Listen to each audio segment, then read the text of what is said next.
Que el Señor les bendiga a todos. Estamos estudiando las parábolas de Jesús y hoy nos toca el mensaje número 8, que es la parábola del sembrador, que está en Mateo 13 desde el 1 hasta el 9.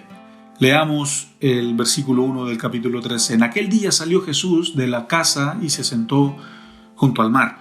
Algo que nosotros tenemos que entender aquí es que Jesús nació en Belén, que Belén está en Jerusalén, pero él tenía su casa en Nazaret y por eso a él le decían el Nazareno. Jesús nació en Belén, pero él tenía su casa, ¿no es cierto?, en Nazaret. Entonces es importante que nosotros entendamos esto para que nos ubiquemos según lo que está diciendo el texto, porque el texto está diciendo que Jesús salió de su casa y su casa estaba en Nazaret, que era en Galilea. Entonces es importante entender de cuál casa se está refiriendo este versículo en esta porción bíblica.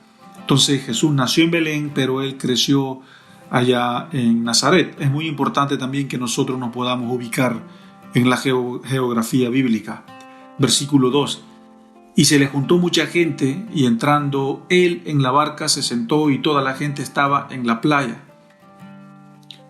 Jesús llegó al mar. ¿Y cuál mar? Importante entender cuál mar es el que se está refiriendo acá. Si bien hemos dicho que Jesús nació en Belén y él creció allá arriba en Nazaret, que es en Galilea, cerca, ¿no es cierto?, de esta región de Galilea también había el mar de Galilea, el famoso mar de Galilea, que de hecho no era un mar, sino que era un lago, y por ser muy amplio, muy extenso, también tenía un aspecto de mar, y por eso se le decía el mar de Galilea, pero en realidad era un lago. Entonces acá en el versículo 2 del capítulo 13, cuando dice que Jesús entró o llegó, ¿no es cierto?, a la playa, se refiere que él llegó a ese mar, llegó a ese lago de Galilea. Entonces es importante que nosotros podamos entender cuál mar, cuál lago se está refiriendo aquí en el texto. Repito, es muy importante que nosotros nos podamos ubicar con la geografía bíblica en la Biblia, porque eso nos ayuda a entender muchísimo más todo el contexto bíblico. Entonces tenemos estos dos versículos, uno en que Jesús salió de su casa allá en Nazaret, en Galilea, y después de eso, cuando salió de su casa, llegó al mar, ya que es el mar de Galilea, que dijimos que no es un mar, sino es un lago, pero por ser extenso se le decía, ¿no es cierto?, que era un mar. Versículo 3 dice: y les habló muchas cosas en parábolas diciendo: he aquí el sembrador salió a sembrar. De partida quiero decir que acá en el versículo 3 vamos nosotros a ver, de hecho en todo el mensaje vamos a ver tres cosas. Vamos a hablar del sembrador, vamos a hablar acerca de la semilla y vamos a hablar acerca de los 4 terrenos que menciona toda la parábola. Pero si nos enfocamos solo en el versículo 3, aquí está diciendo que el sembrador salió a sembrar. Entonces, el sembrador obviamente en la parábola es Jesús. Jesús es el sembrador que salió, ¿no es cierto?, a sembrar. Fue él quien vino aquí a la tierra para sembrar la semilla del evangelio y sembrar también el reino de Dios. Él fue el primer sembrador que vino a sembrar esas doctrinas, esas semillas, el evangelio y el reino de los cielos. Pero ahora ya no es responsabilidad de Jesús el hecho de continuar, ¿no es cierto?, con la siembra. Ahora nosotros como iglesia, cada miembro, ¿no es cierto?, cada creyente, cada cristiano viene también a cumplir un rol de sembrador. Ahora somos nosotros, es de nosotros la responsabilidad, ¿no es cierto?, de ser esos sembradores que plantan semillas en otras personas. Porque es así como la iglesia crece, es así como las misiones crecen. Que nosotros que somos sembradores, ¿no es cierto?, vamos y sembramos la semilla de la esperanza, de la verdad, ¿no es cierto?, en otras personas, en otras mentes, en otras vidas, en otros corazones. Un creyente, un cristiano debe de tener la capacidad de penetrar mentes y corazones. Debe de tener la capacidad de penetrar una mente y penetrar un corazón. ¿Por qué? Porque tiene la verdad. Y así es como en realidad el reino crece. Nosotros, que somos los sembradores, ¿no es cierto?, tenemos que ir y seguir plantando esa semilla. Entonces a eso se refiere el versículo 3. aquí en esta parábola. En versículo 4, y mientras sembraba, parte de la semilla cayó junto al camino, y viniendo las aves se la comieron. Nosotros vamos a ver a continuación 4 terrenos, 4 tipos de suelos que la parábola habla. Y quiero que nosotros podamos identificar y entender a qué se refiere con cada terreno. El primero dice que es el terreno, ¿no es cierto?, que estaba junto al camino. Importante que nosotros entendamos esto, porque en la antigüedad una forma típica de sembrar era que el sembrador tomaba su bolso y comenzaba a esparcir y a tirar la semilla en el terreno por todas partes.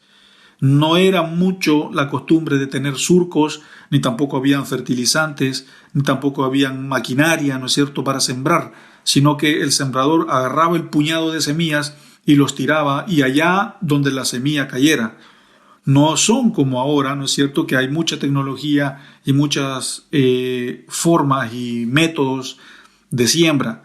En aquel tiempo también los límites de los terrenos no tenían muros o cercos, sino que los límites de los terrenos eran como veredas o caminos donde pasaba la gente a la orilla. Y si una semilla caía cerca de ese camino o de esa vereda donde la gente caminaba, primero que la semilla podría ser pisoteada, y también la característica de esa vereda y ese camino donde la gente caminaba al lado del terreno era duro, demasiado duro. Entonces la semilla, ¿no es cierto?, le costaba mucho poder crecer o poder morir para poder dar su fruto. Y también el texto dice de que llegaron las aves y se la comieron. Entonces, este terreno, Jesús está refiriendo a este terreno, ¿no es cierto? Y es aquella persona que tiene su conciencia dura, encallecida y cauterizada. Nosotros vemos en 1 Timoteo 4:2 que se nos habla acerca de la conciencia cauterizada. Entonces, aquellas personas que tienen la conciencia dura, que tienen la conciencia cauterizada, son aquellas personas como esta semilla que cayeron en ese terreno, ¿no es cierto?, junto al camino, que es un terreno duro. Porque el terreno junto a los caminos donde pasa la gente es un terreno duro. Y este suelo se refiere a esas tipo de personas que pasan los años y no logran desarrollar ese carácter de Cristo. Que cuando vienen las aves a comer esa semilla, esa persona no pelea para que la ave no se coma la semilla, sino que se entrega. Esa persona cede. Esa persona, cuando llegan las tormentas de la vida o las tentaciones, o cuando llegan los cínicos deleites, esa persona se entrega. Esa persona camina como el buey obediente que va al matadero a entregar su vida. Entonces este es el primer suelo. El segundo suelo está en el versículo 5 y el versículo 6. Y dice: parte cayó en pedregales donde no había mucha tierra, y brotó pronto porque no tenía profundidad de tierra. Pero salió el sol, se quemó, y porque no tenía raíz se secó. El pedregal se refiere a este terreno que la semilla, si cae allí, no puede tener profundidad, porque no se puede echar raíces estando en ese terreno pedregoso. Nosotros podemos ver que en las hendiduras de las calles o en las grietas del pavimento de las calles, a veces allí hay un poquito de tierra y allí nacen plantitas, pero esas plantitas no tienen futuro, esas plantitas no duran mucho, porque esas grietas, esas hendiduras no tienen profundidad, no hay suficiente tierra. También pasa en los techos, en las hendiduras de los techos también allí crecen algunos tipos de plantas, pero no tienen duración, porque cuando el sol viene y sale, los seca porque no tienen raíz. ¿Por qué? Porque no tienen profundidad. Entonces el sol acá, en el versículo 6, representa las tormentas de la vida, representa las mentiras del diablo que sacan a la persona del propósito, y esas personas vienen a ser como esa planta que se secan. Entonces el terreno del pedregal se refiere a aquellas personas que andan de lugar en lugar, que andan en busca de su propósito, pero pasan los años y no encuentran ese propósito. Son aquellas personas que les encuentra alcanzar la madurez y la estabilidad espiritual, y en vez de echar raíces profundas y afirmarse en el Señor, dejan que el sol venga y los seque, y así se marchiten sus proyectos de vida. Entonces el camino del pedregal, que es el terreno del pedregal, que es el segundo terreno, es aquella persona que es como un viajero de la vida que no sabe, no se establece en un lugar, ni tampoco echa raíces. Y cuando el enemigo viene, cuando el sol sale, se marchitan todos sus proyectos de vida y al final termina haciendo cualquier otra cosa menos la voluntad de Dios. Versículo 7. Y parte cayó entre espinos, y los espinos crecieron y la ahogaron. Este es el terreno número 3, el terreno que está con muchas espinas. Este terreno hace referencia también a la parábola del trigo y la cizaña, que es un terreno peligroso donde ambas cosas están creciendo, el trigo y la cizaña. Acá también está la tierra, pero también están los espinos. Entonces, los espinos hacen ahogar, ¿no es cierto?, a la planta. La planta logra crecer, logra nacer, pero no puede seguir creciendo porque hay muchos espinos y esos espinos ahogan el proyecto. Entonces, este tercer terreno, que es el terreno espinoso, se refiere a aquel tipo de persona que aparentemente está bien, pero alrededor suyo hay varias opiniones que son más fuertes. Las opiniones de las voces de los amigos, las opiniones de las voces de la familia, las opiniones de la voz del enemigo, las opiniones de la voz de las influencias, ¿no es cierto?, en el trabajo, en la universidad, o personas, ¿no es cierto?, que a lo mejor no tienen nada que ver con el Señor, pero dan su opinión y esta persona escucha esas opiniones y esas opiniones son más fuertes que el propósito de Dios en sus vidas. Entonces las opiniones de las demás personas vienen a tener un cierto peso en esta persona. ¿Y qué es lo que pasa? Que esta persona se ahoga, ¿no es cierto?, en ese proyecto de vida que tiene, porque los espinos, que son esas voces, son más fuertes y tienen un mayor impacto en la vida de esta persona. Luego de esto, en el versículo 8 tenemos el cuarto terreno, que es el más importante, y dice: pero parte cayó en la buena tierra y dio fruto, cuál al 100, cuál al 60 y cuál al 30 por uno. Este terreno se refiere a aquella persona que reconoce. Este terreno se refiere a aquella persona que escucha y obedece. Este terreno se refiere a aquella persona que le dice que sí al Señor, aquella persona que toma la valentía de negarse también a Él mismo. Podemos hablar mucho acerca de la buena tierra, podemos hablar y decir o mencionar buenas definiciones acerca de la tierra, de su fertilidad, de los minerales que hay en la tierra y de su funcionamiento, pero quiero ahorrarme todas estas cosas y quiero irme directamente a lo que se refiere con la tierra fértil, la buena tierra, aquella persona que escucha y hace. Esta persona, la buena tierra, se está refiriendo a aquella persona que no se conforma y quiere más de Dios. La buena tierra se refiere a aquellos hombres que no tienen miedo al compromiso, que no tienen miedo a comprometerse. Esto se refiere a aquellas personas que toman ese fierro caliente y dicen: heme aquí, Señor, yo voy. Esas personas que son ejemplo, esas personas que caminan en la verdad y cambian su entorno y no se dejan cambiar por el entorno. Personas que abren caminos para otros, personas que asumen desafíos, personas que se entregan a la voluntad de Dios para ser pioneros, personas que no corren, que no huyen del llamado de Dios, personas que no dicen: otro día, hoy no puedo, hoy estoy ocupado, personas que están dispuestas, personas que quieren servir, personas que no dejan a Dios esperando, personas que no tienen miedo a dejar a la familia por el seguir el reino de Dios, personas que ponen la mano en el arado y no miran para atrás, personas que ponen la mano, ¿no es cierto?, en sus corazones y dicen: mi corazón necesita ser limpiado. Personas que desean la oración y desean y anhelan la santificación, personas que tienen visión, personas que no hay necesidad de andarlas empujando, personas que caminan en la obediencia y en el quebranto, personas que tienen un nudo en la garganta por estar en los caminos de Dios, así como lo hizo Esdras, como fue Esdras, que se le hacía un nudo en su garganta por estar delante de Dios. Estos son la buena tierra. Estas personas que hemos descrito acá son la buena tierra que habla el versículo 8, que dice: porque parte cayó en la buena tierra y dio fruto, al 60, al 30, ¿no es cierto?, y al 100 por uno. Estas personas son la buena tierra. Entonces, la pregunta aquí para toda la iglesia es: ¿qué tipo de terreno somos?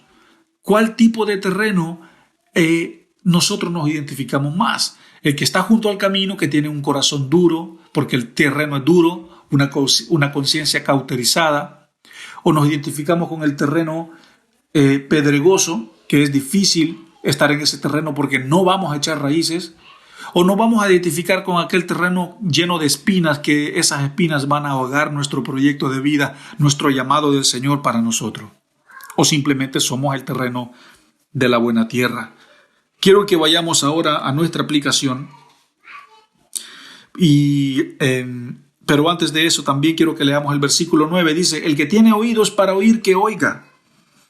Porque yo quiero que usted entienda, hermano, que no es obligación seguir al Señor. Por eso Jesús al final dio esta opción como, es opcional.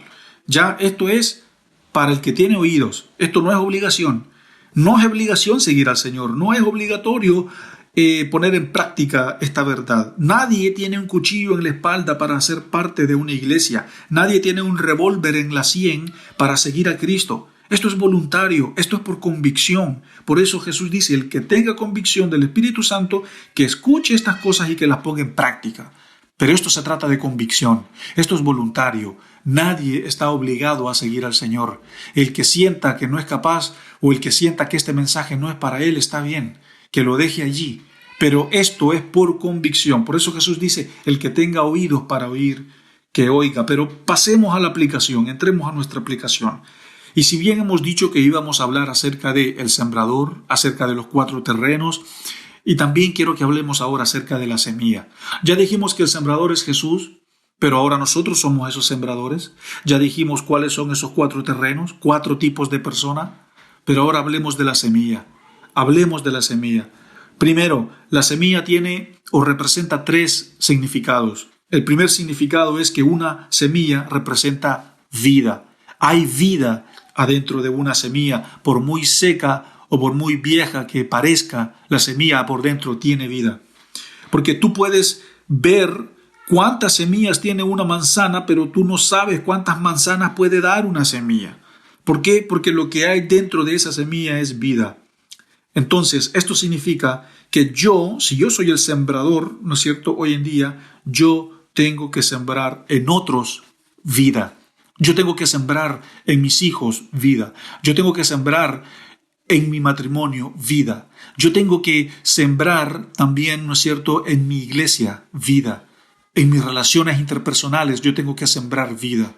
Yo tengo que sembrar en los demás vida, porque yo también soy una semilla. Y también, aparte de que yo sea una semilla, está la semilla de la verdad, la semilla de la palabra de Dios. Yo tengo que sembrar esa semilla en las demás personas. Eso es lo primero que representa una semilla. Lo segundo que representa una semilla es alimento. La semilla tiene alimento por dentro. Por ejemplo, el tomate tiene potasio, el limón tiene vitamina C, el poroto o el frijol tiene proteína. Del trigo, de la semilla del trigo, se hace la harina y de la harina se hacen muchas cosas.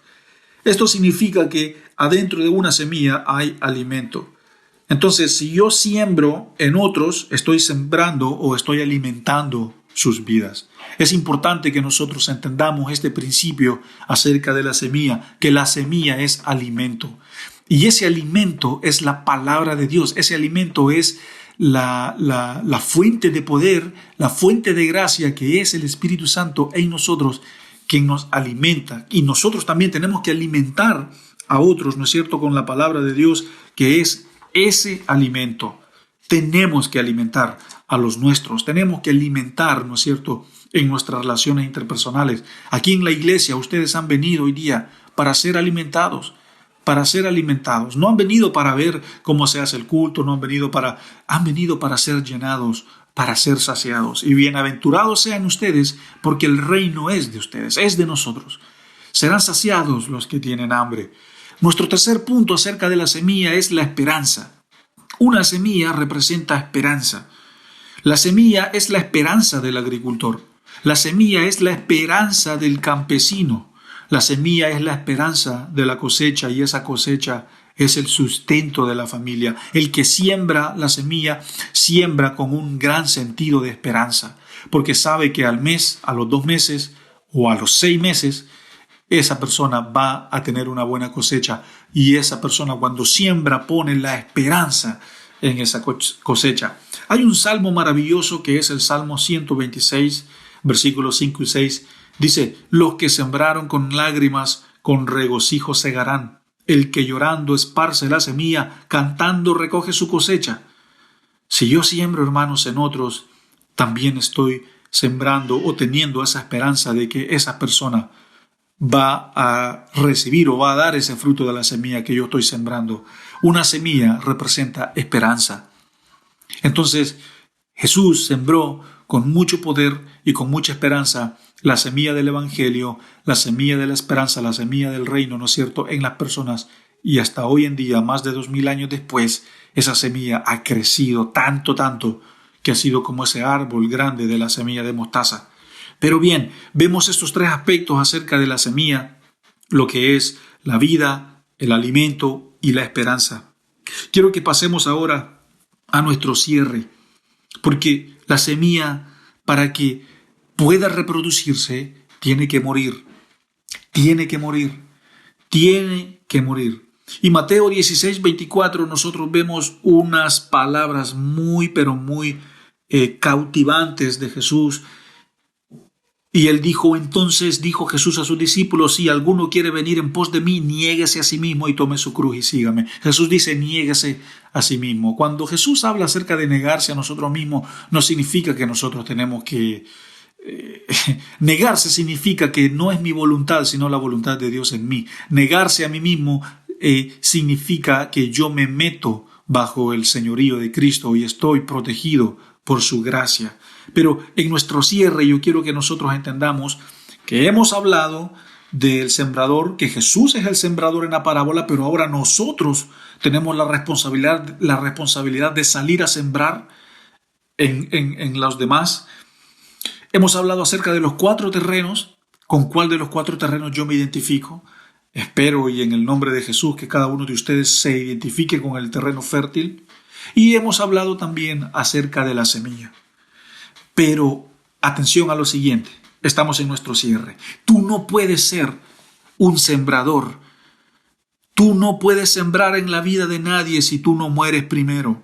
Tú no puedes sembrar e invertir en alguien. Tú no puedes ser el sembrador si tú no mueres primero, si tú no pasas por los valles de rendir tus derechos primero. Segundo, tú no puedes ser la buena tierra. Tú no puedes ser fértil, tú no puedes ser próspero si no mueres primero, si no te niegas a ti mismo primero, si no pasas por los valles del crecimiento, si no pasas por los valles del cambio. Tercero, tú no puedes ser la semilla. Tú no puedes ser esa semilla que produce vida, alimento y esperanza si no mueres primero, si no pasas por los valles de la submisión, si no pasas por los valles de la renuncia, si no pasas por los valles del quebranto, si no pasas por los valles de nacer de nuevo, si no pasas por los valles de negarte a ti mismo. Morir y negarse a uno mismo solo tiene un gran propósito, y ese propósito es que Dios sea glorificado. Todo se trata de que Dios sea glorificado. El reconocer que no somos dueños de nosotros mismos, sino que estamos bajo el señorío de Cristo. Eso significa que no hago mi voluntad, sino que la voluntad de Dios se hace en mí. Entonces, hermanos, tú no puedes sembrar, tú no puedes ser la tierra fértil, y tú tampoco puedes ser una semilla si no te niegas a ti mismo. Esta es la gran enseñanza de la parábola del sembrador. Si yo quiero sembrar, debo de morir. Si yo quiero dar fruto, debo de morir. Si yo quiero ser una tierra fértil, debo de morir. Es el tiempo de negarnos a nosotros mismos. Es el tiempo de negarnos a los deseos de la carne. Es el tiempo de negarse a los deseos de mi carácter. Es tiempo de negarse a la fuerza de mi temperamento, a la fuerza de mi ego. Si yo quiero salir allá afuera y conquistar al mundo, yo tengo que conquistar mi ego primero. Tengo que conquistarme a mí mismo primero. Y eso no lo hago yo solo. Eso lo hago con la gracia y la unción y el poder del Santo Espíritu de Dios en mi vida. Si yo quiero ser próspero, si yo quiero dar mucho fruto, yo tengo que morir. Es el momento de morir. Este es un llamado para toda la iglesia a negarse a sí mismo. Este es un llamado para todos a negarse, a morir, a renunciar, a meterse todos bajo la voluntad de Dios. No se haga más tu voluntad, que se haga la voluntad de Dios. Si tú quieres vivir, tienes que morir. Así funciona en el reino. Para que la semilla dé fruto, la semilla tiene que morir para que el proceso de su propia naturaleza se haga en ella y así venga el fruto. Es el tiempo de negarse, es el tiempo de menguar, es el tiempo de meterse abajo del señorío de Cristo. Señor, gracias por este mensaje, gracias por esta parábola. Señor, edifica a tu iglesia, que sea de bendición para todo aquel que nos está escuchando, Señor, a través de las redes sociales y a través de nuestro canal también. Señor, oramos para que las semillas, Señor, que tú has plantado en esta iglesia puedan crecer, Señor, al 100 por 1, al 60 por 1 y al 30 por 1. Señor, este es tu reino, te pertenece a ti, esta es tu visión, esta es tu misión y nosotros somos parte de esto, pero queremos menguar, queremos morir, queremos negarnos a nosotros mismos para poder dar buen fruto, como lo hace la buena semilla. En el nombre de Jesús. Amén.